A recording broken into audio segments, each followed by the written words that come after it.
CMRL Exalogic സാമ്പത്തിക ഇടപാട് കേസിൽ വീണ ടിയെയും മുഹമ്മദ് റിയാസിനെയും വീണ്ടും ചോദ്യം ചെയ്യാൻ ED. ചോദ്യം ചെയ്യലിന് ഹാജരാകാൻ നന്ദുലാൽ അടക്കമുള്ളവർക്ക് അടുത്തയാഴ്ച സമൻസ് നൽകിയേക്കും.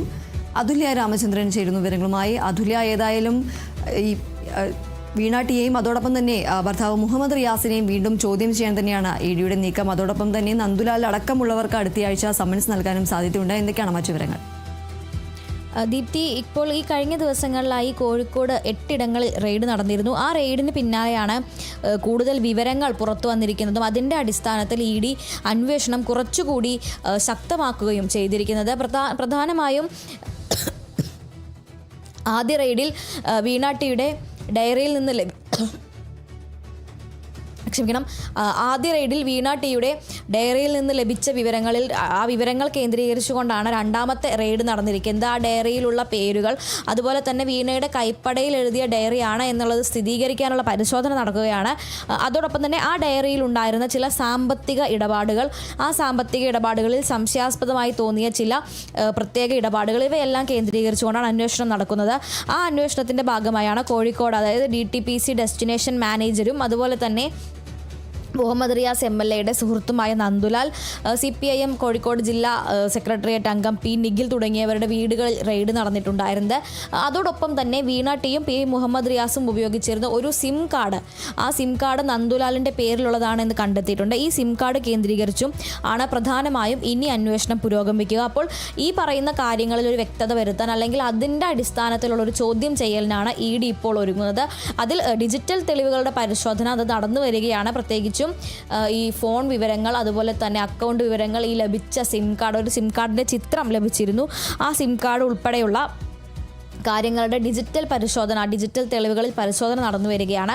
അത് പൂർത്തിയാകേണ്ടതുണ്ട്. അത് പൂർത്തിയായതിനു ശേഷം ഈ സിം കാർഡ് ആരുടേതാണ്, നന്ദുലാലിൻ്റെതാണ് ആ സിം കാർഡ് എന്ന് തെളിഞ്ഞിട്ടുണ്ട്. റിയാസിനും വീണയ്ക്കും വേണ്ടി സിം കാർഡ് എടുത്തു കൊടുക്കുകയായിരുന്നു. അതെന്തിനാണ് അവർ ഉപയോഗിച്ചത് എന്നത് തനിക്കറിയില്ല എന്നതായിരുന്നു നന്ദുലാൽ പറഞ്ഞിരുന്നത്. അപ്പോൾ ആ സിം കാർഡ് എന്താണ്, വിദേശത്തേക്ക് പണം അയക്കുന്നതുമായി ബന്ധപ്പെട്ട വിവരങ്ങൾ കൈമാറാനാണോ ആ സിം കാർഡ് ഉപയോഗിച്ചിട്ടുണ്ടായിരുന്നത്, അതുപയോഗിച്ച് ആരെയെല്ലാം വിളിച്ചിട്ടുണ്ട് മുതലായ കാര്യങ്ങളൊക്കെയാണ് ചോദ്യം ചെയ്യൽ ഉണ്ടായിരിക്കുക. അതുപോലെ തന്നെ 20 കോടി രൂപയുടെ പണമിടപാട് വിവരങ്ങൾ ഈ ഡയറിയിൽ ഉണ്ട് എന്നാണ് ED കണ്ടെത്തിയിരിക്കുന്നത്. അപ്പോൾ എവിടേക്കാണ് പണം അയച്ചിരിക്കുന്നത്, ഈ പണം എവിടെ നിന്നാണ് ലഭിച്ചത് തുടങ്ങിയ കാര്യങ്ങളാണ് അന്വേഷിക്കുന്നത്. ഇത് ഹവാല ഇടപാടുകളുമായി ബന്ധപ്പെട്ടാണോ എന്നൊരു സംശയം നിലനിൽക്കുന്നുണ്ട്. അപ്പോൾ ആ ഒരു വഴിയിലും അന്വേഷണം പോകുന്നുണ്ട്. അതായത് വിദേശത്തേക്ക് നടത്തിയ പണമിടപാടുകളാണോ, അതുപോലെ തന്നെ ഇതിൽ ഒരു ഹവാല ഇടപാടുകൾ നടന്നിട്ടുണ്ടോ, അതായത് നികുതി വെട്ടിപ്പ് അല്ലെങ്കിൽ സേവനം നൽകാതെ തന്നെ പണം കൈപ്പറ്റി എന്നതിലുപരിയായി ഒരു ഹവാല ഇടപാടുകളിലേക്കാണോ നീങ്ങുന്നത് മുതലായ കാര്യങ്ങളിലാണ് അന്വേഷണം നടക്കുന്നത്. അതോടൊപ്പം തന്നെ ലേക്കർ ഇന്ത്യ, സോളാസ് എന്നീ കമ്പനികളുമായി ബന്ധപ്പെട്ടും പരിശോധന തുടരുന്നുണ്ട്. ഈ ലേക്കർ ഇന്ത്യ കമ്പനി അന്വേഷിച്ച് ചെന്നപ്പോൾ അവിടെ ഒരു നിശ്ചിതമായി പ്രവർത്തിക്കുന്ന ഒരു സ്ഥാപനമല്ല, മറിച്ച് ഒരു ഷെഡ് മാത്രമാണ് കണ്ടെത്താൻ കഴിഞ്ഞത് തുടങ്ങിയ കാര്യങ്ങളൊക്കെ തന്നെ കഴിഞ്ഞ ദിവസം പുറത്തു വന്നിരുന്നു. അപ്പോൾ ഈ ലേക്കർ ഇന്ത്യയുമായി ബന്ധപ്പെട്ട് നടന്ന സാമ്പത്തിക ഇടപാടുകളും അടിമുടി പരിശോധിക്കാനാണ് EDയുടെ നീക്കം. ഇതെല്ലാം തന്നെ, ഈ കാര്യങ്ങളെല്ലാം തന്നെ ഒരു വ്യക്തത വരുത്തുന്നതിനായി അടുത്തയാഴ്ച വീണ ടിയെ ചോദ്യം ചെയ്യലിന് വിളിപ്പിക്കുമെന്നാണ് കരുതുന്നത്. അതോടൊപ്പം തന്നെ നന്ദുലാലും അതുപോലെ മറ്റ് കഴിഞ്ഞ ആഴ്ച റെയ്ഡ് നടന്ന മറ്റ് ഇടങ്ങളിലെ ഇതുമായി ബന്ധമുണ്ട് എന്ന് ED സംശയിക്കുന്ന എല്ലാവരെയും ചോദ്യം ചെയ്യാൻ തന്നെയാണ് സാധ്യത. അതിലിപ്പോൾ DTPC ഡെസ്റ്റിനേഷൻ മാനേജരും റിയാസിൻ്റെ സുഹൃത്തുമായ നന്ദുലാൽ, മുഹമ്മദ് റിയാസ് MLA, അതുപോലെ തന്നെ നിഖിൽ അടക്കമുള്ളവർക്ക് സമൻസ് നൽകാനുള്ളൊരു സാധ്യതയും കാണുന്നുണ്ട്. മാത്രമല്ല, വിദേശത്തേക്ക് നടന്നിട്ടുള്ള സാമ്പത്തിക ഇടപാടുകളെക്കുറിച്ചും ഒരു ചർച്ച അല്ലെങ്കിൽ ഒരു സംശയം നിലനിൽക്കുന്നതിനാൽ FEMA നിയമലംഘനം കൂടി ചുമത്താനുള്ളൊരു സാധ്യതയുണ്ട്. ഈ FEMA നിയമലംഘനത്തിലും ഇവർക്ക് സമൻസ് അയച്ചേക്കും എന്നാണ് കരുതുന്നത്. വിദേശത്തേക്കുള്ള പണമിടപാടുകളിലെ ഒരു പ്രശ്നം ചൂണ്ടിക്കാണിച്ചുകൊണ്ട് FEMA നിയമം കൂടി ചുമത്തുകയാണെങ്കിൽ ഈ കുരുക്ക് കൂടുതൽ മുറുകും. ശരി, എന്തായാലും CMRL എക്സാലോജിക് സാമ്പത്തിക ഇടപാട് കേസിൽ വീണ ടിയെയും മുഹമ്മദ് റിയാസിനെയും വീണ്ടും ചോദ്യം ചെയ്യാനാണ് EDയുടെ നീക്കം. ചോദ്യം ചെയ്യലിന് ഹാജരാകാൻ നന്ദുലാൽ അടക്കമുള്ളവർക്ക് അടുത്തയാഴ്ച തന്നെ സമൻസ് നൽകാനാണ് സാധ്യതയുള്ളത്. അതുല്യാണ് വിവരങ്ങൾ നൽകിയത്.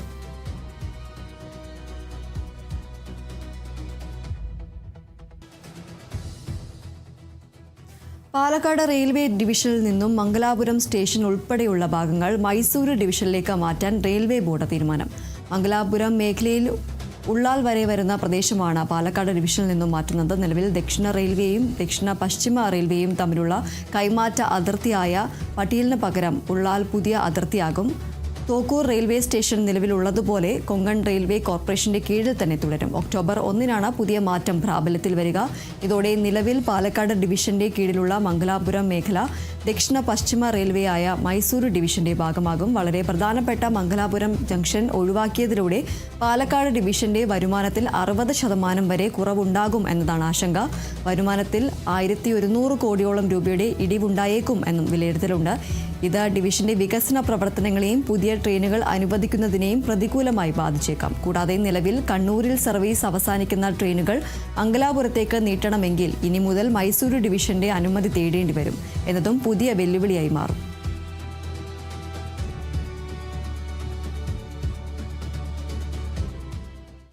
പാലക്കാട് റെയിൽവേ ഡിവിഷനിൽ നിന്നും മംഗലാപുരം സ്റ്റേഷൻ ഉൾപ്പെടെയുള്ള ഭാഗങ്ങൾ മൈസൂരു ഡിവിഷനിലേക്ക് മാറ്റുന്നതിൽ കടുത്ത എതിർപ്പ് അറിയിച്ച എംപിമാരായ രാജ്മോഹൻ ഉണ്ണിത്താൻ, MK രാഘവൻ, ET മുഹമ്മദ് ബഷീർ തുടങ്ങിയവർ തീരുമാനത്തിൽ ശക്തമായ പ്രതിഷേധം അറിയിച്ചിട്ടുണ്ട്. മംഗലാപുരം ഉൾപ്പെടെയുള്ള പ്രദേശങ്ങൾ നിലവിലുള്ളതുപോലെ പാലക്കാട് ഡിവിഷനിൽ തന്നെ ഉൾപ്പെടുത്തി മുന്നോട്ട് പോകണമെന്ന് കാണിച്ച് കേന്ദ്ര റെയിൽവേ മന്ത്രി അശ്വിനി വൈഷ്ണവിന് MP കത്ത് നൽകിയിട്ടുണ്ട്.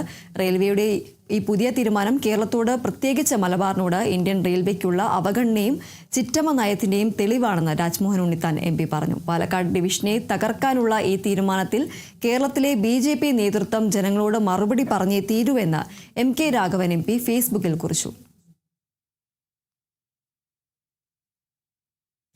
തിരുവനന്തപുരം വിളപ്പിൽ ശാലയിൽ അമിത വേഗതയിലെത്തിയ ഓട്ടോറിക്ഷ ബൈക്കിലിടിച്ച ശേഷം നിർത്താതെ പോയ സംഭവത്തിൽ CCTV ദൃശ്യങ്ങൾ പുറത്ത്. കഴിഞ്ഞ 20-ന് വിളപ്പിൽ വാഴവിളാകത്ത് വെച്ചായിരുന്നു അപകടമുണ്ടായത്. അപകടത്തിൽ പൂവച്ചൽ കാപ്പിക്കാട് സ്വദേശി മുഹമ്മദ് ഷെഫീഖിന് ഗുരുതരമായി പരിക്കേറ്റിരുന്നു. നിലവിൽ ഇയാൾ തിരുവനന്തപുരം മെഡിക്കൽ കോളേജ് ആശുപത്രിയിൽ ചികിത്സയിലാണ്.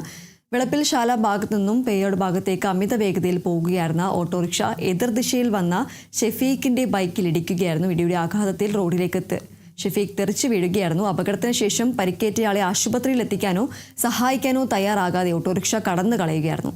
അശ്രദ്ധമായി വാഹനം ഓടിച്ചതിനും അപകടത്തിന് ശേഷം നിർത്താതെ പോയതിനും കേസെടുത്തിട്ടുണ്ട്. വാഹനം കണ്ടെത്താനായി പോലീസ് അന്വേഷണം ഊർജിതമാക്കി.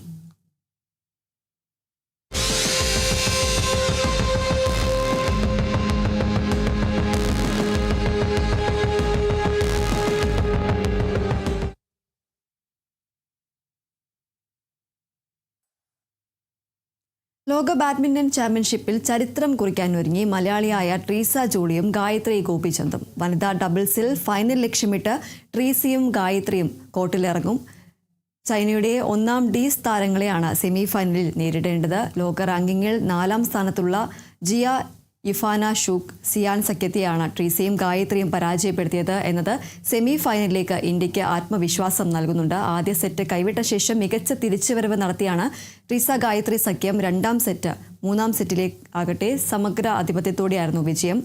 അവസാന സെറ്റ് ആരംഭിച്ചപ്പോൾ മുതൽ മികച്ച പോയിന്റ് വ്യത്യാസത്തിലാണ് കളി മുന്നോട്ട് പോയത്. ഇന്ത്യക്ക് ലഭിച്ച 1 പോയിന്റ് ചൈന ചലഞ്ച് ചെയ്ത് പരാജയപ്പെടുത്തിയതോടെ ചൈനീസ് താരങ്ങൾ സമ്മർദ്ദത്തിലായി.